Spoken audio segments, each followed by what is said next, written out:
आलो त्या जागेवर आपण. नाही, आता आपण त्या ठिकाणाकडे चाललोय. मी आलो, फोन घेऊन लगेच आलो. हा, गाडी घेऊन ये. खाली अंगावर छेडून टाकेल. तात्यासाहेब मंजूचा जीव घेण्यासाठी काट रचणार. इन्स्पेक्टर मंजू या मालिकेमध्ये तात्यासाहेबांनी मंजूला एका रोडवरती आणून उभं केलं आहे. खरं तर सुरुवात अशी झाली होती की पूर्वाने तात्यासाहेबांच्या डोक्यात असं टाकलं आहे की जे कोणीही मंजूच्या खोलीमध्ये गेलं होतं ते दुसरं कोण नसून तर सत्याच असणार आहे, कारण की मंजूला भेटण्यासाठी सत्याच ही हिंमत करू शकतो. आणि आता कुठे ना कुठे तात्यासाहेबांना पूर्वाच्या ह्या गोष्टीवरती विश्वास होताना दिसतोय. आणि हे सर्व झाल्याच्या नंतर आता तात्यासाहेबांनी मंजूला घराबाहेर फिरवायचा विचार केला आहे.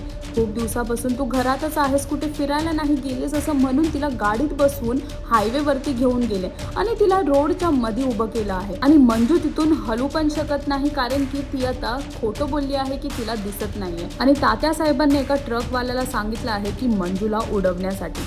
आणि तिथूनच दुसरा एक ट्रक सुद्धा येतो. आता बघायचं हे आहे की मंजूचा जीव घेण्यासाठी जो काट रचला आहे तात्यासाहेबांनी, त्यात ते यश मिळवतील का हे पाहण्यासाठी आणि पुढे काय होईल हे जाणून घेण्यासाठी तुम्हाला इन्स्पेक्टर मंजू ही मालिका पाहावी लागेल. आणि अजून अशी लेटेस्ट अपडेट जाणून घेण्यासाठी टेलीचक्कर रिजनलला सबस्क्राईब करायला विसरू नका.